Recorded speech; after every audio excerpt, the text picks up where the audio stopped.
April 14th, 2022, you're watching the Running Report show on FanHub TF. I'm Joshua Potts, he's Aaron Potts, and we're giving you running news presented for and by the culture.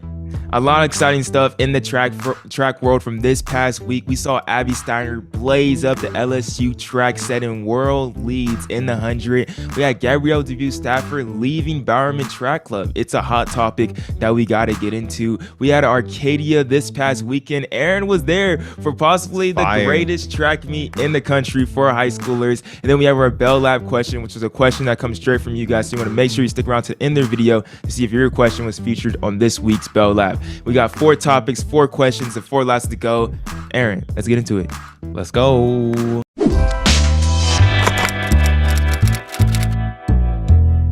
With 4 laps to go, let's just jump right into Abby Steiner. She's coming off an amazing indoor season, and she went off of that into the outdoor season with a 10.9 at LSU, equaling number 5 all-time in NCAA history. She also ran a 22.38 in the 200. This was her PR into a negative 5 meters per second headwind, which would have converted to a 21.67. Now, let me tell y'all, that would have been number 7 all-time, tied right in front of Allison Felix in the 200. We ain't really the sprint experts, me and Aaron, so we have to bring in former professional athlete for Canada, Anson Henry, also the co-host of the Unconventional Track and Field podcast right now as well. Just Anson, how you doing at first? And also Abby Steiner, 10.9 club, 22.3 in a negative 5 headwind. It's wild. Well, first off, I want to say how excited I am about being on a running report with 2 black runners. You know what I'm saying? This is a big deal for me. Y'all make distance running cool. I get to come and talk sprints with y'all. You know what I'm saying? This is a big deal for me. I gotta say that first off. Okay, let's get to Abby. She changed my whole outlook of the outdoor season now. I feel like sha'carri is about to win USAs. I feel like she's about to win Worlds. But the other 2 spots, I didn't have one of them being Abby Steiner in that 100 or that 200. Now I know she's going to make the team in probably both. You know what I'm saying? Because if you think of the headwinds, that puts her in another stratosphere. And I remember Jade was showing me the 100-meter race, and I was watching it, and I was like, this looks all right. And then 70 meters came, and she pulled away like it was some kind of it's some kind of different lane she had. You know, and you got those moving floors when you go to certain places. Yeah, it looked like she was running on one of those. It was crazy. So I was like, this is something different. It's something different. Them shoes are doing some something. Yeah, she was. I see her pull away. I was like. But Aaron, I gotta ask you, bro. Like a lot of conversation that came up from this weekend was like, this is too early. It's too early. NCAA athletes, they always burn out. Like, how excited should we really be about this time, Aaron? Then I'll get to Anson.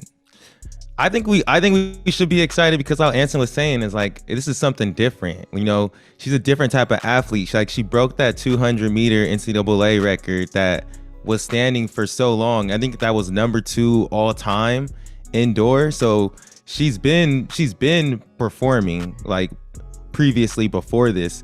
And I know we think like last year, we think about like Terrence Laird. Like we were hyped off Terrence Laird. He did great, but he didn't end up making that Olympic team really. But I think about who she beat in that race too. I believe Aaliyah Hobbs was in there too. Micaiah Briscoe was in that race too. True. 2 beasts, and Micaiah Briscoe just came off of World Indoor where she did her thing as well. So I don't think it's too early, bro. I just think that she is that type of athlete, and like I look at this totally different. I feel like this is going to be really good for track and field. Now let me explain. You see when Matthew Bowling ran that 9 seconds in high school, how it just crossed over. That's all you said. You already know it's gonna be amazing for her. Look I seen Abby's 100-meter race for 10.9 come up on House of Highlights today. I was like, here we go. Oh, that was on House of Highlights. We back, baby. Track and field is back, baby. Yeah, they put a 10.92 on House of Highlights. When you seen, I know Elaine's 10.54 or 10.5 didn't get on House of Highlights. I know that, and that's 10.5. I seen 10.92 go up there. I was like, yep. We can capitalize on this, but we know they see a white girl blowing everybody out. It's like whoa, this is now everybody wants to see. You know what I'm saying? Yeah, it's like, so I don't know, man. if she's in the mix, I gotta be honest, it's good for track and field right now. I think it's too, like how you're saying, the way she does it though too. Like everybody loves that athlete that once they get up to like 60, 70 meters, they just start accelerating and pulling away. It's like electrifying and exciting to see. And yeah, we usually don't see white girls that be doing stuff like that. No, you definitely don't. And I gotta be honest, I saw her indoor races and I was like, man, those times are fake, man. Man, I ain't even look like 22 low. Man, and what am I gonna say now? I can't say that now because she's pulling away from real people. It's outside. She actually looks better. She looks better outside than she does indoors. And that's crazy. I thought indoors was fake. This ain't fake. Abby's not playing around, man. So it's become very interesting, man, because we haven't seen much of anybody in the USA. I'm banking on sha'carri. Haven't even seen her yet. You know what I'm saying? But I'm seeing this, and now no one else in the USA looks as good as her right now on the women's side of the sprints.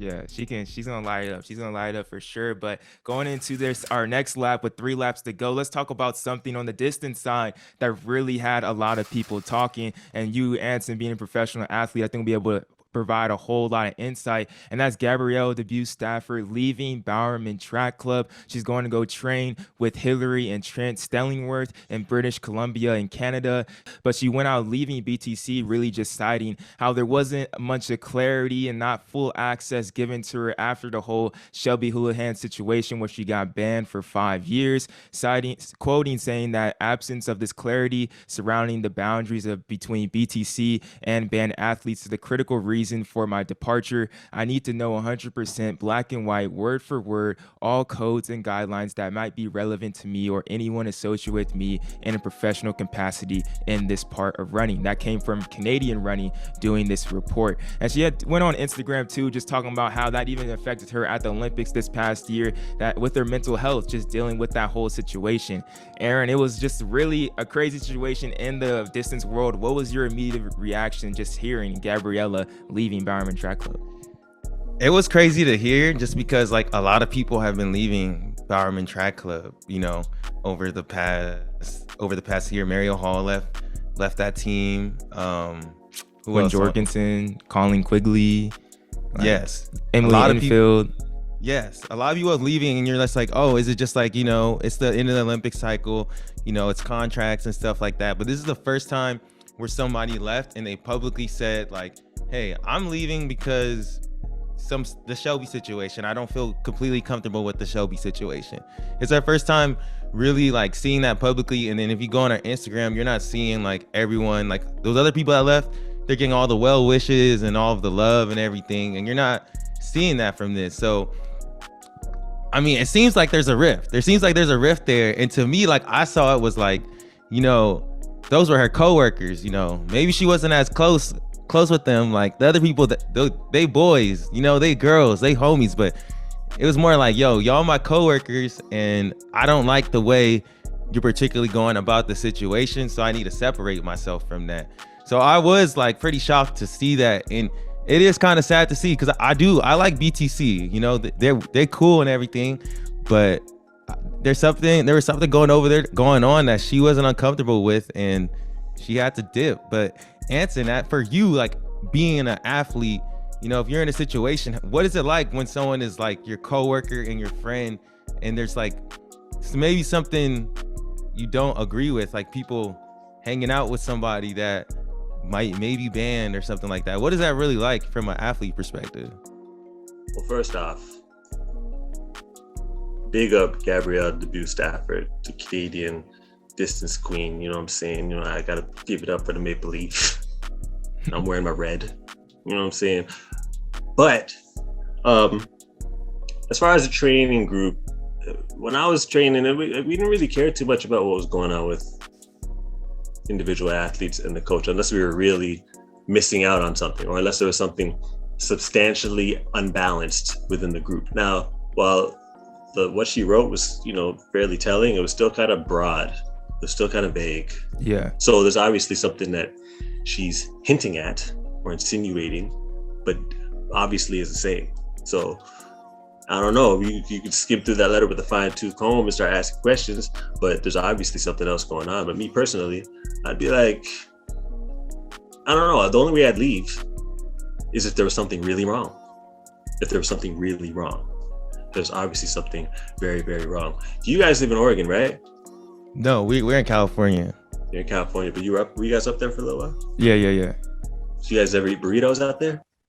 Yo, this one. I didn't. Why would I get a burrito from Oregon when I'm from Southern California? I'm just saying. I heard the burritos out there. Burritos out there got a little bit of a kick. I think it is interesting to point out just the fact of like there has to be something really wrong because she joined in 2020, and since that time, this past indoor season, she got 4th at Worlds in indoors. You know, like she was running good. She broke the Canadian national record in the 5,000 and the 3,000. Like she's running good time. Like you said, Canadian distance queen. Like she could be like, if you predicted Gabriela DeBues-Stafford is going to be on the podium at World Outdoor Championships, I wouldn't be mad at you.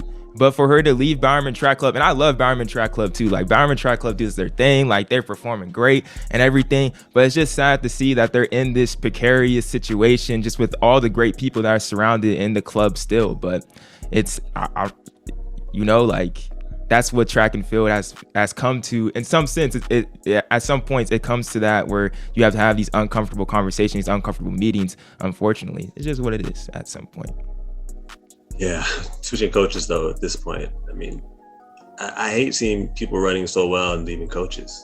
You've seen Elaine Thompson did that too, coming off her best season of her life, and she left her coach. So I don't know. There's a certain level of confidence it takes to do that. I rarely see it work out well.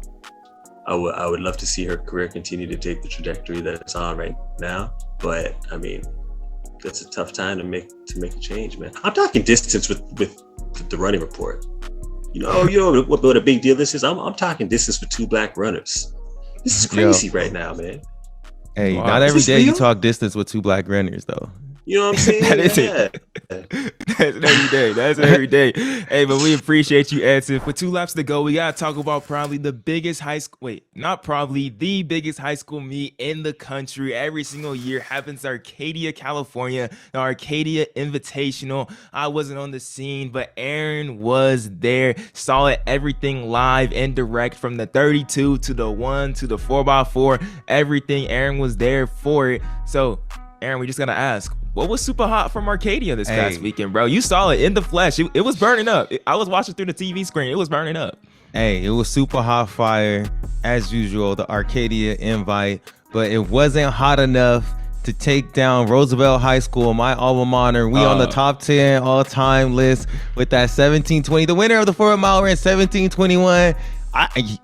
He was struggling at the end, so bro, that stayed on the list. Got on y'all side though. That man should have definitely ran like 17-18. The dude was struggling, running across the line. Like, come on, man, come on. God's plan, man. That was the hottest team ever to step foot at Arcadia. So I was happy to see that. But y'all know Arcadia, man. Like, we still had some good sprints. You know, Max Thomas went out there from Servite, ran 20.97 in the 2, 1-1. No one has done that since No Allows. That's big. But the times that were getting put down by the distances were super hot fire. And I got to start off with the main event. Everyone wanted to see how many kids were going to go under 8:30, what was going to happen. Newberry Park, man. When I tell you, like, the whole stadium stopped when they saw the Solomon brothers and the Youngs come out to the track doing the strides. Everyone was on their feet. I don't think I heard the announcer hype up a high school track meet more than this. He said this was the best 3,200 you were ever going to see. And hey, man, they showed out. They showed out. It was impressive, but definitely underwhelming. I don't know if it's the greatest 3,200 I ever seen in my life, but it definitely impressive. You know, when it's Newberry Park, there's always high standards, but it's not given to the fact that I wish I was in that stadium and watching it too. That was definitely one of the greatest high school races of all time. Seeing it live just made me think about the Ball brothers, man. When those guys, I was in college when they were in high school, and like people would go to Chino Hills just to see them play. So It was close to that. And I could say the same thing about this next race with Dalia Frias in the 2 miles. She ran 9:55 as you predicted and broke the record. So Dalia Frias, like, we need to start putting her in that category with like the Natalie Cooks, the Roasting Willis, the Sophia Gorion. She is one of those competitors, one of those players, because she has this to go along with her 435 that she ran just the other week, which is like number 3 all time. But it might be, actually no, it's number 4 because Sadie Englehart, the freshman from Ventura. I got to see the freshman phenom finally race, and bro, I could just tell, in my opinion, she's an athlete that is on another level. Right before the race goes off, or the first time the race goes off and they have to call it back because a girl falls over and breaks her arm. So then I'm sitting there watching them, just waiting for them to go back on. Sadie, she's out here doing a stride, staying focused, about a lane over. The rest of the girls, they talking, they chit-chatting. And I was like, man, this is a freshman, but she is tapped into the zone. She's like, everybody's here to see me race. This is my race. Some people are like, yo, she's running too fast, too early. Why is she doing all this? But I just think that she's just that next level competitor, and it's just crazy. As we get off the subject of Arcadia, I have to give a shout out to my favorite high school athlete this year, K Flat, out of Kentucky. This boy, he's a commit to Ole Miss now. He commits to Ole Miss. He ran 147.04, number 3 all time. And dude, it's April, bruh. He just tweeted this the other day too. Something in common with all these races, or in reference to these 800 top times, he said something in common with all these races is they all were ran in June, except one. In 2 months' time, I will rewrite the history books. I love this man's attitude. I love it. He's coming for Michael. I don't know if he's gonna get that 146.4, but I appreciate that energy. That's that energy you definitely need 100%, bro. So we gonna see, man, but this dude K Flag, he different, bro. He ain't scared.